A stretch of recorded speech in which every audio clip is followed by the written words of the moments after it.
week, we're discussing profits and strategies. This is the Good Game, Bad Game podcast. This is a song I wrote about the Good Game, Bad Game podcast.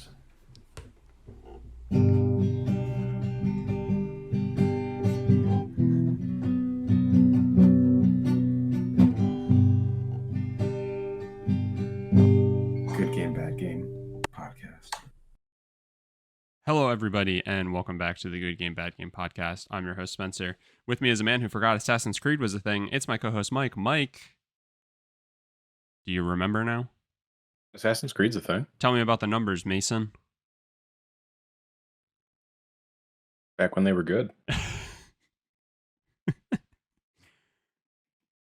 That was Call of Duty. Back when Call of Duty was good. Well, wasn't Mason the name of the guy like in the first two Assassin's Creed?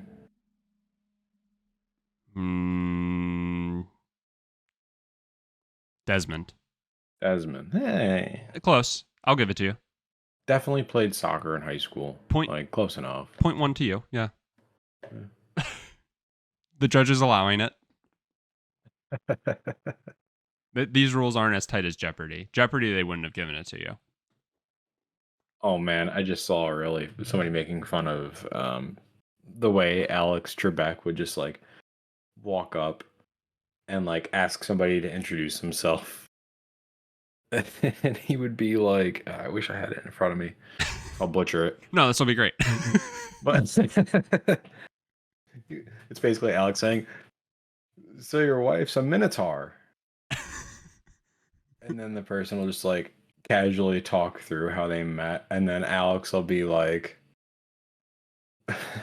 well, they must get places quick. All right, Amy, you have control of the board, and just move on. Yeah. Something completely outlandish. He was great. He was also great at like the subtle digs, like like calling somebody basically a fucking dweeb without saying it. And man, just gone too soon. Rest in peace. Yeah. So anyway, how was your week in games? I lived up to my word and started training for the Olympics. Oh no. Yeah, I'm ready. You were right. I just want to acknowledge that first. Golf is on Switch Sports. So, point one back to you. Can you say it again though? Not again though. Yeah, I meant that can. You're right. I knew I was right. You didn't have to say it. I don't believe you're tired You for a second. were right. Thank you. My ego is inflating. But all you did was remind me that it was there. And now I'm training and getting stronger. The very thing I went feared. From a +6 to a +5. That's better than me, because I don't even have the game. Yeah. Technically, it's worse than you too, then. All right. For really getting into semantics here. Yeah. So true. Yeah. All right. So yeah, I played Switch Sports. Actually kind of broke a sweat. It was great. Let's go. Now I go hit the links at lunch every day and play some volleyball, some badminton. I love it. Pretty sure I have tennis elbow now. Nice. But pretty sure I also had that before. That's real Wii era right there. Mm-hmm. Getting that good old tennis elbow. Yep. Nice. All right. And we also played I say we because it was my wife and I just wanted to say how much fun couch co-op is. We played Kiwi some more. Still a fantastic game. Incredibly frustrating. Oh yes. So yeah, played a little bit of that. Honestly, that was it. Like anytime I wanted to play video games this week, I just wanted to play Switch Sports. Nice. Yeah. But also bad. Why? Because that means you're getting stronger and better. My backlog is just screaming at me. Yeah, and that too. So at the same time you're getting weaker. Excellent. I'm getting better at one specific game, but my anxiety levels are through the roof. Yeah. Big old green candle on my anxiety levels. No, that's cool. I didn't do anything nearly as active. Um, I was away for the weekend.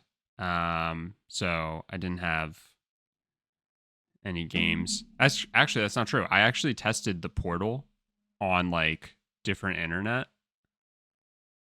Um, and it worked. Did Like it now? like yeah, like really no connectivity issues. However, I will say that like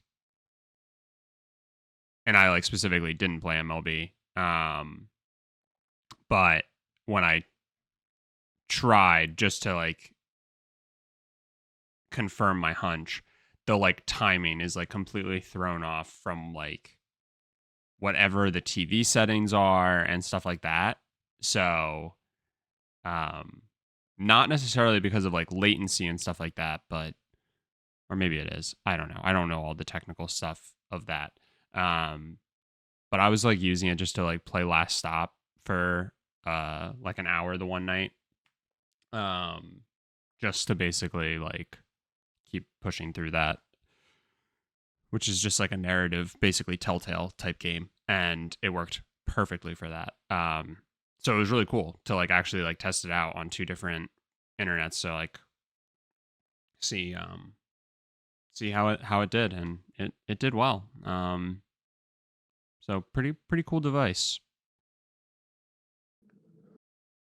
Funny enough, my brother, Chris of 1S Plays, is coming by this weekend, and he said he wanted to bring his Portal to try it out. Mm-hmm. So we'll see how that goes.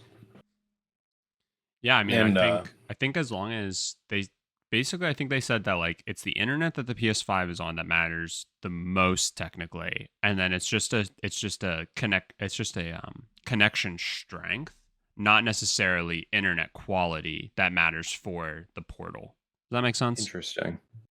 It makes, like, you verbally telling me makes sense, but Yeah, technically doesn't make a whole lot of sense to me. I think it's that way. Maybe it's flipped, and maybe I'm crazy. Well, I can see that the local internet to the PS5 being more important because, I mean, hmm,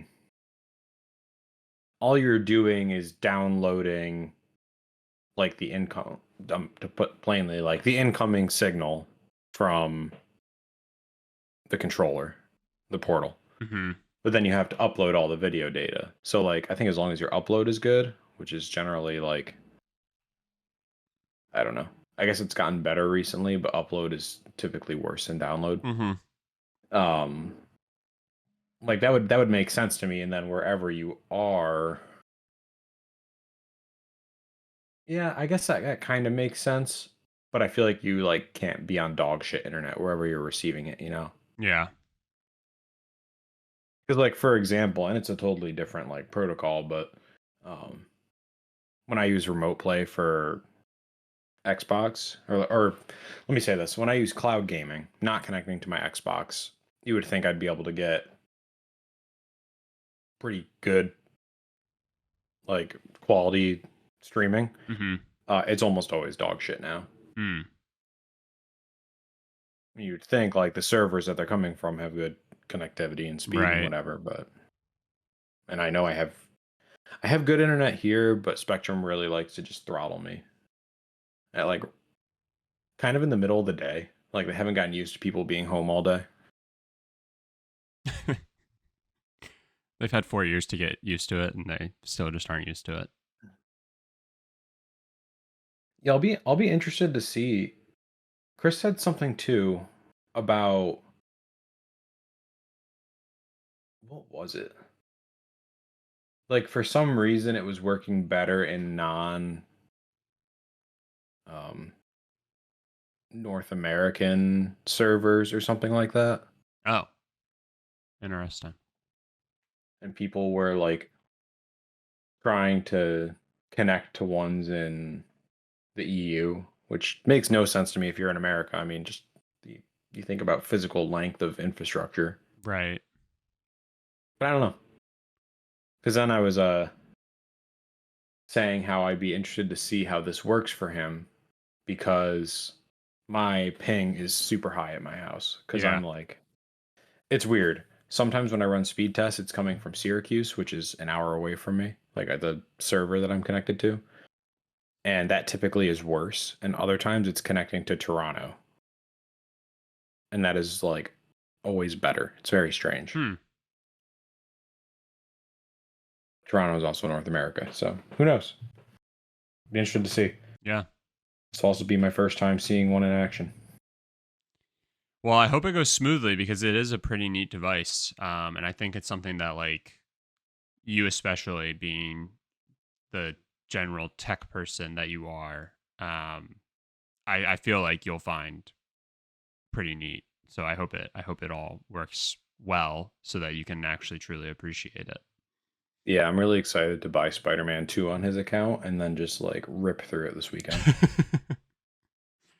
uh yeah, yeah. Take advantage while you can, right? That's what I'm saying. So yeah, so I got to finally fully test that. So I'm definitely excited to hear how it goes on your end. And then really the only other thing that I played that I want to report back on, I played this game called Minute. Um and the concept of the game is that like your life is a minute long, and it's basically like kind of Legend of Zelda-y in terms of like you have to like find new items, um and like the effect of the item that you find helps you access a new area and stuff like that. And after a minute each time you die, but you like maintain any items that you found and stuff like that. And then there's different spawn locations that like once you take the time of one life to get there, you set that as like your new effective spawn. So anytime you die thereon, you come from there until you go to like a new spawn point. Um, and like, you know, reset that. So it was a super fun, like cool, I think a really like cool concept. And it's executed really well too. It's a lot of fun. It's a quick play too. Um, so it wasn't something I felt like the name sounded familiar, but I like didn't really remember much of it at all once I was actually playing it. So I couldn't remember if I had seen it previously. But if you have heard of it, or even if you haven't, definitely something that I would recommend checking out to anybody who likes, yeah, like old school, basically Legend of Zelda type games. It's a lot of fun. And again, super fast too. So it was like satisfying at the same time. Very nice. Yeah. Yeah. But that was basically it. Sorry, did you Uh, say that was a PlayStation Plus collection game, or there's just one you played? yeah, it's on yeah. It's leaving this month. So I was ripping through it. Um so that I can add it to my quest for 100. Oh, actually, one other thing. Donkey Kong Country. Yeah. Shelby and I finished that Yeah. last week, and again by finish, like Justine, put on earmuffs. We just beat the game. That's it. We didn't get 100%. We didn't we didn't find all the KONGs. We didn't find, I don't know what other aspects are considered parts of 100%. But yeah, we had fun with it. But also definitely happy it's over. And we only have two more to go on the SNES. But yeah, we're starting Earthbound next, to kind of break Nice. up all the Donkey Kong countries. And Smart. yeah, yeah. Basically, I think we're doing Earthbound, then we're gonna do Donkey Kong Country 2, then I think we're doing Super Metroid, then we're doing Donkey Kong Country 3, and then I think we have Breath of Fire, and that I think would officially be our last SNES game as of right now. And then we'll be moving on to the PS1. It's so much fun going back and like playing these games. I'm so excited to like keep playing through because there's so many games on these older consoles that like I mean I didn't have a Super Nintendo growing up and I had a PS1 but like I wasn't playing original Metal Gear Solid or original Grand Theft Auto or any of those types of games on the PS1 when I had it. I played other classics like Spyro and Crash, but it's a lot of fun going back and playing these games that both Shelby and I, haven't had the opportunity to play. So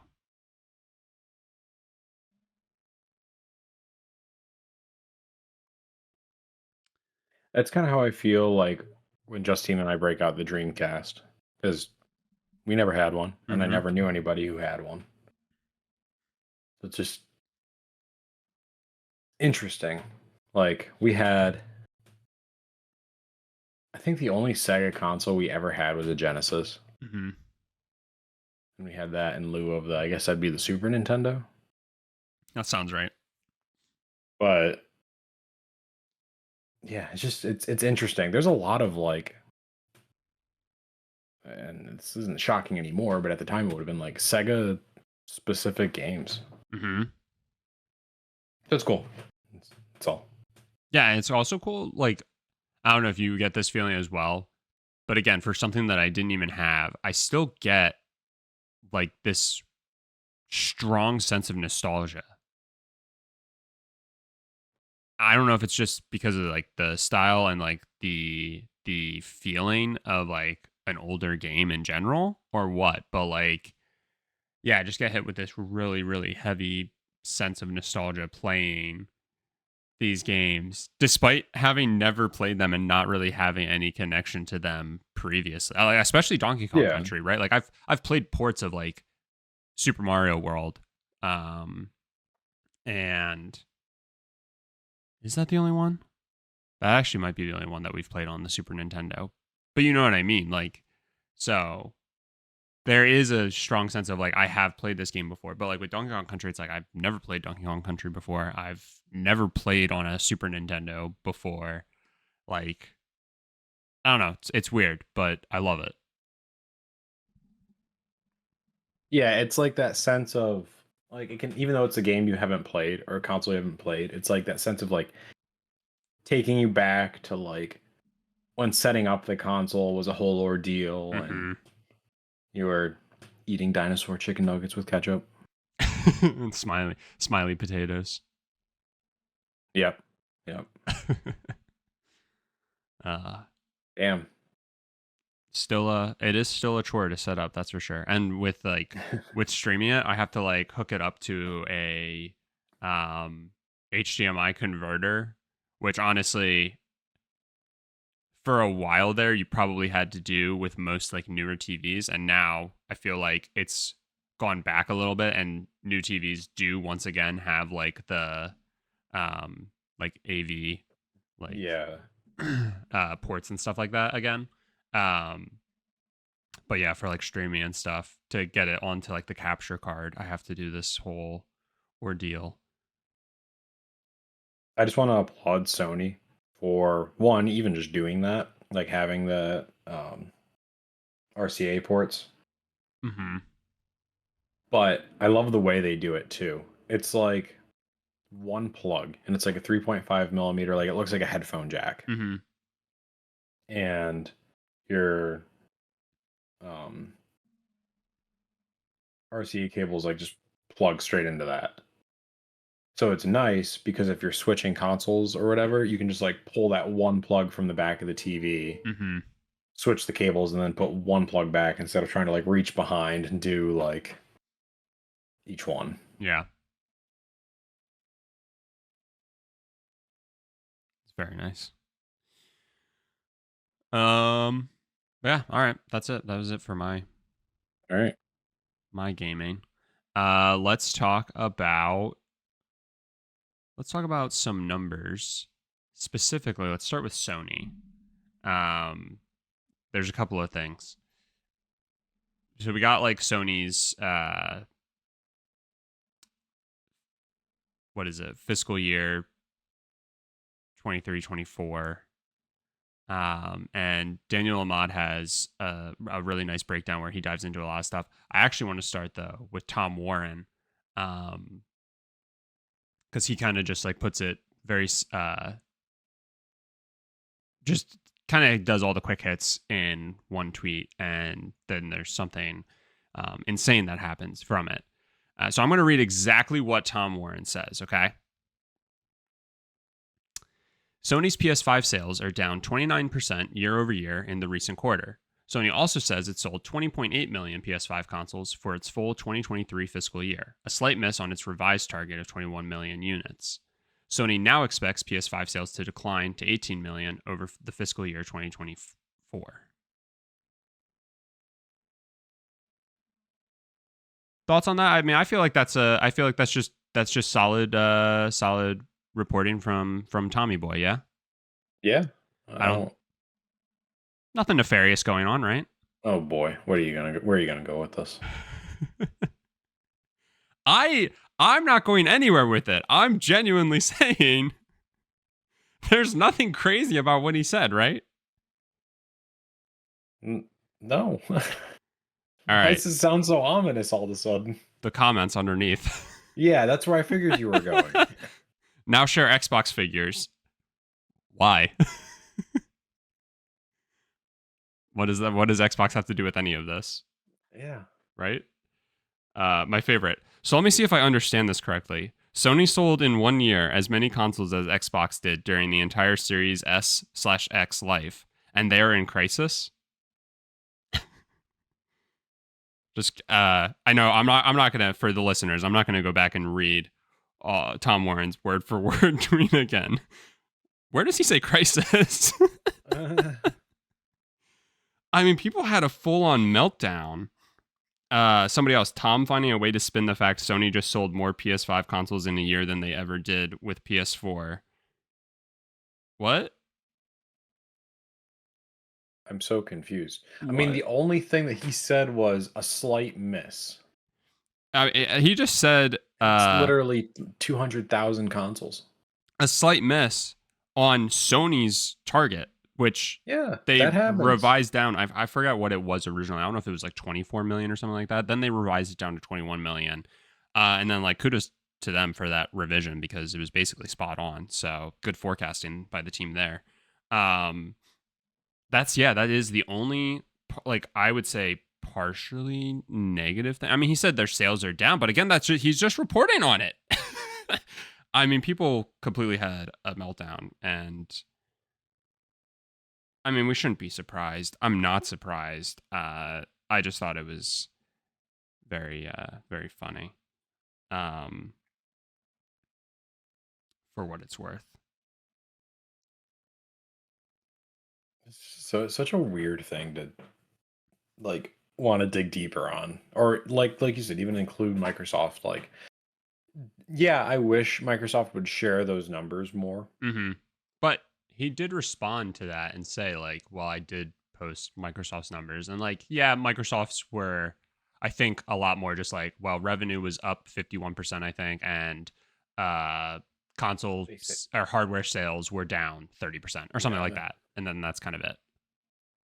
Yeah, they don't get into unit sales. But like, yeah, I mean, but again, like, totally irrelevant. It really showcases the general climate. I know it's one of those things where it's like the vocal just minority. I think if you asked a majority of people on the street who play video games, like, if they fucking care about what the other console is doing, and I would guarantee that like 85 to 90% of people you ask would be like, I do not care. I bought the box I bought, and I played the box that I bought. But it's just really funny how even just the most benign, like, reporting Yeah, will blow up into somehow trying to be something that it's really not. people are Um, bored, I guess. yeah, people are in fact bored. Daniel Ahmad then did much more of a deep dive, and I think um, there's a lot to unpack with some of the stuff that he brings up. So he kind of just goes into like key takeaways. Um, First, he touches on Helldivers 2, and he puts Helldivers 2 has become Sony's fastest selling title ever, sold 12 million units in 12 weeks, surpassing the record set by God of War Ragnarok. And he touches on PC was a large part of the success, as evidenced below. And there's a chart that kind of showcases exactly that. And I just want to touch on that. One, um, just the timing is very funny given what we were talking about last week with Helldivers 2 and some of the stuff that was going on there. Obviously, like this showcases even more how much of a like self-inflicted wound the decision by Sony was at that point. Like it really showcases that it's like whatever your plan was kind of doesn't matter. Why would you shift from like how things have like panned out and worked out? Um, Hmm. but also just absolutely insane the fact that it sold as well as it did. Um, and the last part, PC was a large part of the oh my god, I can't talk. PC was a large part of the success, as evidenced below. Like, yeah, yeah, and this if Helldivers 2, people tried to spin it, especially with like all the negative stuff from that we talked about last week. People tried to spin it as like, see, this is why you shouldn't release on PC. And it's like, no, this is why you should think twice about how you're doing your PC releases, because look how great the release was on PC. Like, let this be like a going forward thing. We now know how to handle these types of situations because there is absolutely a market on PC, and I mean I think we've been saying it since the very first uh, PlayStation console exclusive game was being announced as making the jump to PC, which I can't remember what that was. Was it Horizon? Might have been Horizon. Like the original Horizon? Yep, it might have been that. I know Spider-Man made the jump. I know Ratchet and Or Clank. was it like Days Gone? Might have been Days Gone. Days Gone definitely would have been. It was probably Days Gone or Horizon. But regardless, it's kind of the thing we've been talking about with a multi-platform strategy in general. Like for the most part, getting more people to play a game is. I don't really understand how you can spin that negatively. Yeah, I really don't either. and and I do stand by that. Like I can understand like a PlayStation made in-house game. I can understand timed exclusive, so I can understand like yeah, the benefit of having a PlayStation is that you get to play God of War the day it releases. But if you aren't on PlayStation, rest assured within the year you can buy it on Steam or through the PlayStation Mhm. PC launcher, whatever, right? Like you'll be able to play it elsewhere. And I again, like fully on board with a plan like that. But I will say a game like Helldivers 2 and as we were talking a few weeks back when Microsoft made the decision to go multi-platform with like games like Sea of Thieves and Grounded, like those are also games that thrive from community and like the more players within the player base, the better, right? That the game is going to do. And so I still wish Helldivers 2 would have not just only been PC and PlayStation. I wish they would have found a way to also get it on Xbox because that's a game that would thrive from a even larger player count. Um and that's the type of game that would have I would have thought a like 1 year PS5 exclusive before going to PC would have been a terrible decision. So kudos for having the foresight to do that, but also shame on them for then trying to pull the rug out from underneath themselves. Um, just very interesting. Lessons learned, I guess. Right. I mean, I mean, you wouldn't think like if this were a lesser selling game and the whole PlayStation Network ordeal would have happened. Like, I don't know. Wouldn't Where I'm going with this is the next time Sony decides to release a game that is somehow like a better PC game than it is a console game, like this won't happen. hmm Hopefully. right. I was gonna say you hope it's a lesson learned. You Mhm. hope that it means better going forward. Not necessarily something you can depend on. um, and then I'm just trying to look like another interesting thing that he brings up. Daniel Ahmad, that is, PlayStation 5 has sold 59.2 million units as of March 31st, 2024, which puts it slightly behind the PS4 in the same time frame, which was at 60 million, so like just behind. And Sony does not expect the PS5 to surpass the PS4 in the next year. Um, I find that interesting. Like I find it interesting that hardware sales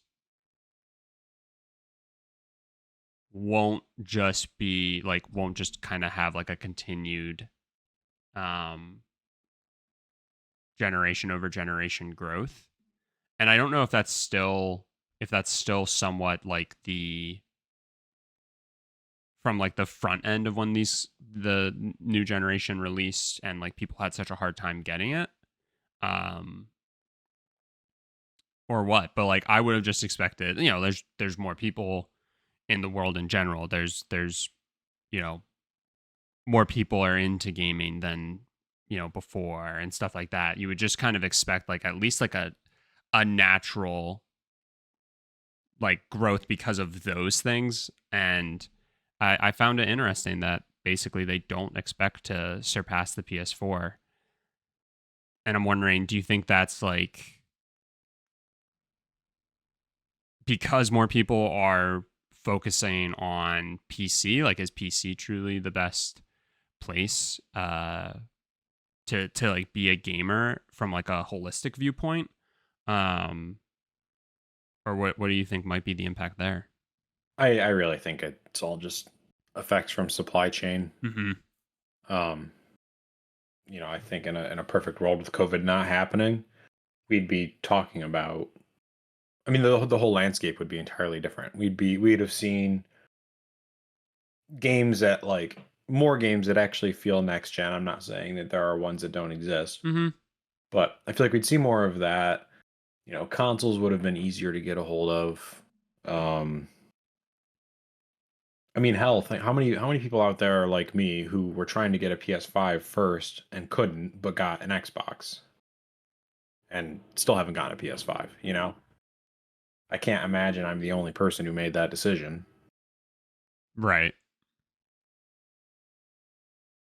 So I think it's more so like there wasn't a whole lot of incentive to switch from PS4 to PS5, and I'm using that generically. It also applies to Xbox One Yep. and Series X. There wasn't a whole lot of incentive for the average consumer, and I just think the supply chain was such a mess. I think if none of that happened, we'd be seeing completely different numbers. I don't think it necessarily has to do with PC. I feel like people who are playing on PC to some degree are it's more of a complementary system, or the PS5 is complementary to that. Like I don't know. I don't know if that's necessarily it.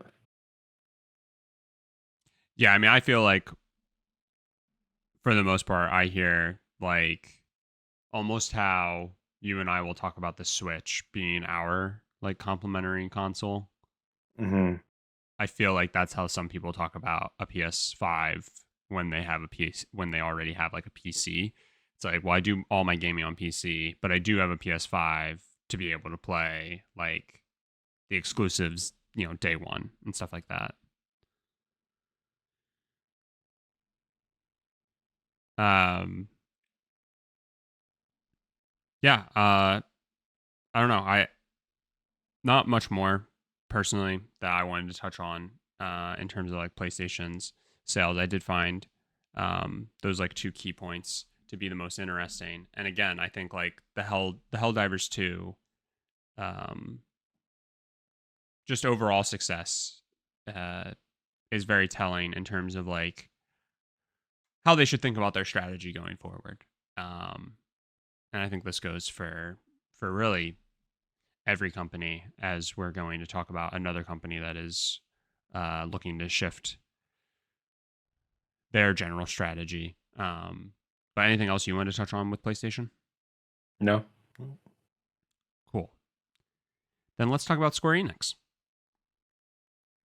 So Square Enix this past week said that they are going to be shifting to an aggressive multi-platform strategy going forward, and it's in part due to a 70% decline in profits.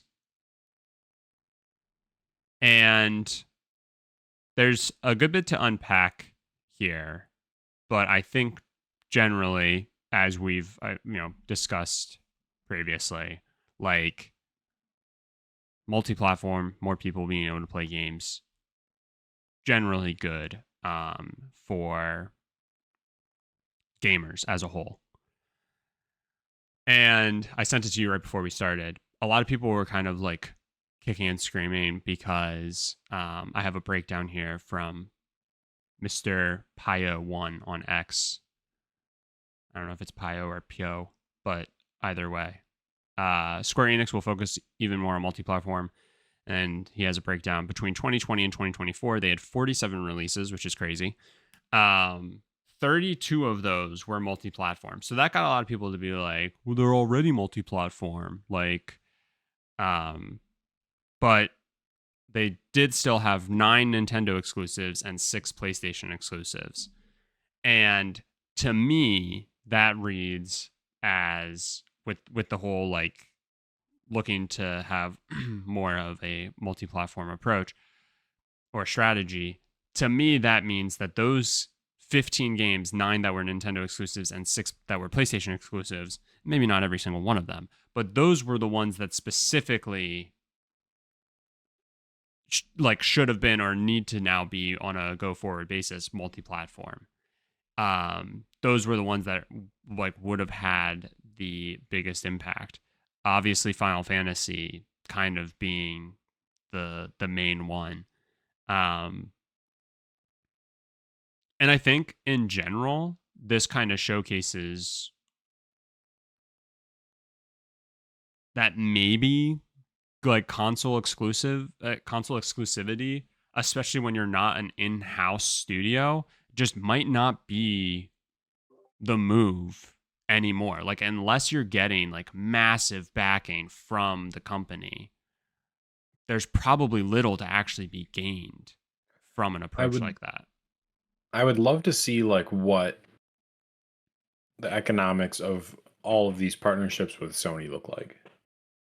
So I mean, it was really getting to a point where Final Fantasy started to feel, Just like a and I know PlayStation this is game. kind of, yeah, I know Mm-hmm. that's kind of, it's always leaned that way, but like for this generation, like it really felt like Final Fantasy has been PlayStation's like bell cow. Mm-hmm. So like, is that not working? Yeah, I mean, like you said, it kind of comes down to like just how much are they getting for that deal? Because I would say if they're saying they are going to have an aggressive multi-platform approach moving forward, it tells me that like it very clearly is not worth it. Yeah. And it's so interesting too because right like um I'm not going to say it never makes sense, Mm-hmm.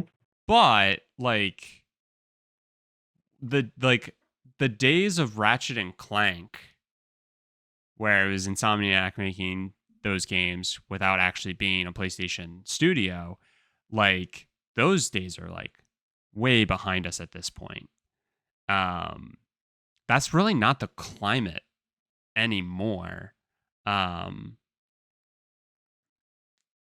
and it feels like to actually get like the full like support and everything from the company that's kind of behind you, like you kind of just need to fully be integrated into that company, it seems. um and I don't think that's necessarily the case for Final Fantasy 7 like remake. i think that's I think that's gonna do good no matter what, right? So I think that's like again part of the reason where it's like we should be getting this on to everywhere basically. Mm-hmm. There's little reason not to do it again unless you're getting a metric fuck ton of money to put it just on that console. And I think like the same can be said where it's like, are what is the benefit Sony is receiving by entering into this agreement and like not allowing it to be like effectively on Xbox, right? Um, are they really going to see less hardware sales because Final Fantasy isn't just on PlayStation? Was Final Fantasy being a PlayStation exclusive what helped them push their hardware sales? Like at this point, they have the player base that they have. Like if somebody wants to play Final Fantasy on their PlayStation, they're gonna play it on their PlayStation. You know what I mean? Yeah. Um, This kind of just feels like a model that is stuck over from like as far as the PS3, Xbox 360 era. mm-hmm, Because you think about like your example with Insomniac and Ratchet and Clank. Like I think the reason that worked was because the hardware architecture was so different between the consoles. mm-hmm, So it's not like today where I mean, frankly, the PS5 and the Series X are the same exact computer. mm-hmm. It's arguably a lot easier to like build a game and have it available for both. So now it just comes down to marketing. But like I just feel that that was one of those models that has just always kind of existed in gaming since like the 2000s and nobody ever questioned it until now. Yeah, 100% So agree. I think I think it's a good evolution. Um I can't believe it took Square this long to kind of come to it, Right. but And to me, like I also think the breakdown is great because Square was that studio that was like floated out there as like, oh, this is the next company to get acquired, and Sony is going to be the one. PlayStation is going to be the one to acquire them, and like from the Final Fantasy standpoint and just how strong that connection is, okay, I like get that thought process. But at the same time, you look at the breakdown, it's like they had 9 Nintendo exclusives, and when you think about like the general market of like Japan and everything like that, like Nintendo is just as important. And yeah. so with the games that Square makes, would have found that really hard to to like fathom in a lot of ways. Um and so obviously not going to be the case. But yeah, like uh I think this is just kind of a very obvious and like smart move for Square moving forward. And it's something that again I kind of want to continue seeing. I want to see less of these companies that aren't under the umbrella of, you know, Sony, Microsoft, or Nintendo, uh, to stop with these like exclusivity um, deals, because I think the more people who can play these games, the better. And I wonder too, like how much of it is they're sick of just making shit games for console companies, you know? Hmm. Like you look at this list and they have Forspoken, dog shit. Foam Stars, probably dog shit, but not gonna play it to find out. Harvestella I've never heard of. Kokobo, GP, never heard of. Triangle Strategy, never heard of. Like you see this list and like yeah, you see Final Fantasy 7, um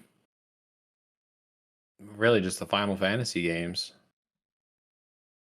and see that you're losing that much money and I feel like it's pretty pointed. Why? Hmm.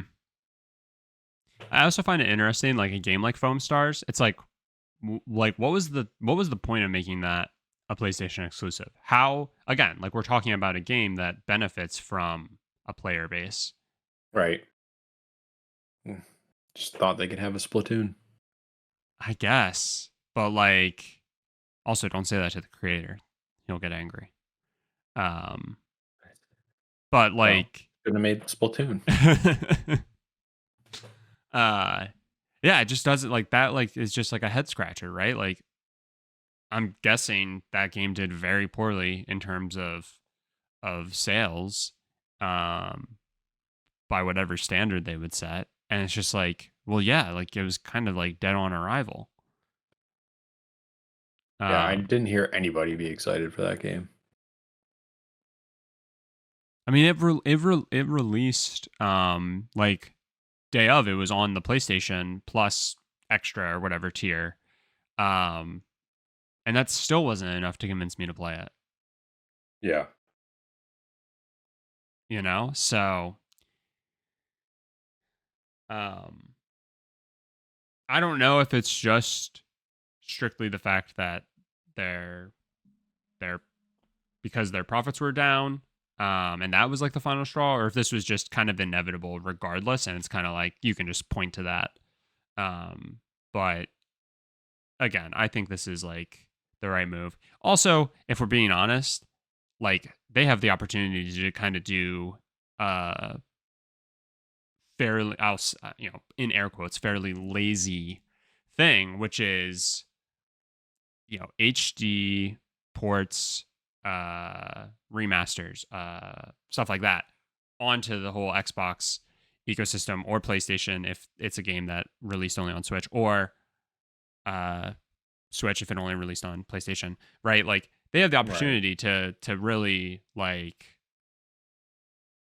kind of just take these like easy wins where it's just like, well, the game's already made. We don't need to change literally anything. We just need to simply push it to this storefront, to this software, stuff like that. You know what I mean?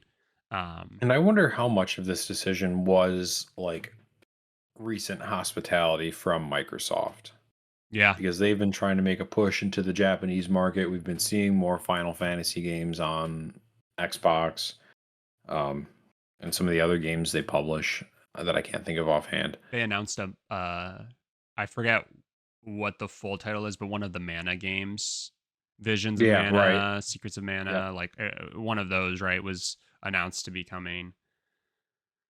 I can't remember if it Yeah, was a new so installment or what, but yeah, like that's coming to Xbox. That was that's a major announcement for Xbox. right. It's the first time ever. Um, yeah, so I think it just makes sense. I'm glad that this is the way this played out and they didn't get acquired, though I know that was mostly just hearsay. Yeah. Yeah, we all know that the next company to get acquired is going to be Rockstar. And Yeah. it's going to be Yeah, or Nintendo. Ubisoft. Could you imagine? Could you imagine Nintendo gets Rockstar and they just make Bully 2? The only way They you can cancel play it. GTA 6. Yeah, the only way you can play it is on the Switch too. People would have a fucking meltdown. I'd laugh. Oh yeah, I'm here for it. Then cry, but I'd laugh first. Laugh through the tears. Yeah. Yeah, that just reminded me.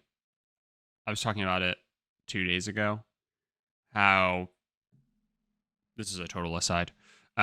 Because I've been like doing this whole 100 platinums challenge, I've been like my backlog has also now been like bloating, and like I'm thinking ahead to 2025 for like all the games that I can't wait to finally actually get around to playing.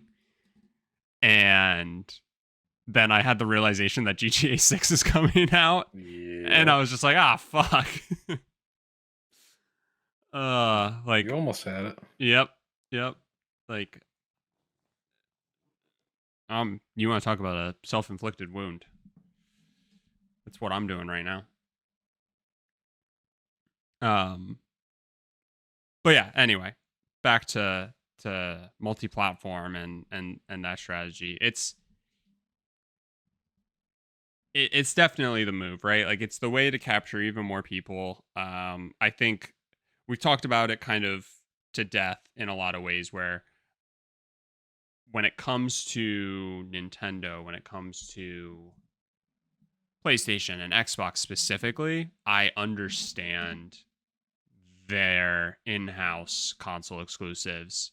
But I even think there's a lot of potential with some of those games as well to again just get it in front of more people. Take advantage where you can. Sure, Spider-Man, God of War, Last of Us, those can be system sellers, right? And so I get it. Like at the end of the day, you also need to sell some hardware. Um, but when you have the opportunity to kind of milk the cash cow, why wouldn't you? Um, and again, to what we were talking about back with Tom Warren's tweet about PlayStation's numbers, when it comes to the average actual human being, they aren't going to care about that decision, right? The average person who has a PlayStation 5 isn't going to pull a knife on you if you tell them that God of War Ragnarok is going to PC. Um, they're gonna go, okay, I played that 2 years ago. I don't care. So like that's that's again what most people are going to say. It's the it's the non-psycho way of responding to something like that. Um, and again, I think just given where we're at in gaming, especially if these companies want to keep making these like really like bloated cost games, if they want to make their shareholders happy, they're gonna need to get more people to buy the games. And what better way to do that than to only release it to a third or one half of the overall gaming population? That makes sense. So that was sarcasm. Oh, good. Sorry, I was wondering. You're like, that doesn't make sense. That's a surefire way to not make the full amount of money you could make. So yeah, but I was happy to see this for sure, and I hope we see more of it. Anything else that you have on it? No. All right. Well, then I think that does it for this episode. We're getting real close to Summer Game Fest and the fun that all of that is. That's gonna be less than a month now, right? Um, so maybe we can do like a fun little like prediction uh episode leading into it for like what do we think the obvious thing we're going to see is, what's like a long shot thing we want to see, stuff like that. I think that could be kind of fun. So depending on what the news cycle looks like, we can plan for something like that in the coming weeks. Other than that, thank you all so much for listening to this episode. Let us know your thoughts on Square Enix going multi-platform. Let us know your thoughts on Xbox's sales based off of what we talked about with PlayStation, because obviously there's a through line there. As always, if you could leave us a rating or review wherever you listen to this podcast, it would be greatly appreciated. And if you could do us a favor and share it with a friend, that would also be a great help. That'll do it. We'll talk to you next week.